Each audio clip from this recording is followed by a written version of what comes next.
And it may look for a while like God is absent or without power, but His will be done.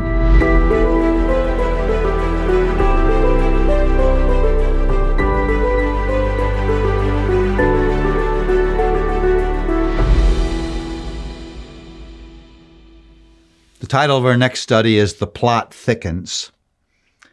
I want to read for you the next section of Exodus 1, 12 to 22. But the more they were oppressed, the more they multiplied, and the more they spread abroad. And the Egyptians were in dread of the people of Israel. So they ruthlessly made the people of Israel work as slaves and made their lives bitter with hard service in mortar and brick and all kinds of work in the field. In all their work, they ruthlessly made them work as slaves. Then the king of Egypt said to the Hebrew midwives, one of whom was named Shiphrah and the other Puah, when you serve as midwives to the Hebrew women and you see them on the birth stool, if it is a son, you shall kill him. But if it is a daughter, she shall live. But the midwives feared God and did not do as the king of Egypt commanded them, but let the male children live. So the king of Egypt called the midwives and said to them, why have you done this? Let the male children live? The midwife said to Pharaoh, because the Hebrew women are not like the Egyptian women, for they are vigorous and give birth before the midwife comes to them. So God dealt well with the midwives, and the people multiplied and grew strong. And because the midwives feared God, He gave them families. Then Pharaoh commanded all his people, every son that is born to the Hebrews, you cast into the Nile. What a turn of events. Even though they were horribly and cruelly mistreated, the children of Israel continued to multiply. Even amidst of slavery, God was with His people and He was prospering them. And that plan of God to multiply and prosper His people could not be stopped by Pharaoh, could not be stopped by slavery, could not be stopped by the harsh treatment of taskmasters. There's simply no stopping the plan of God.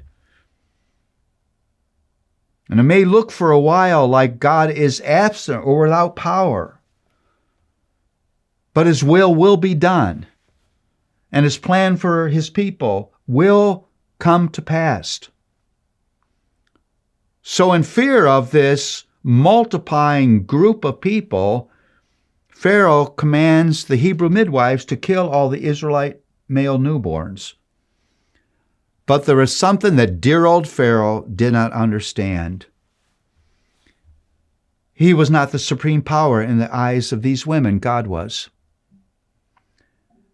They feared God more than they feared Pharaoh, and so they disobeyed Pharaoh's orders. So God's people continue to multiply and grow strong. And God rewards these faithful midwives with families of their own. I mean, here is just a wonderful picture of the triumph of faith over fear. In fact, maybe it's the best way to say this. It's only fear that can conquer fear. It's only a greater fear of God that can diminish any other fear we would have in our lives. By fear of God, I don't mean terror that would make you run from Him, but awe that would make you run toward Him, rest in Him, and obey Him. What a amazing picture. May God produce the same in our lives. Where are you afraid?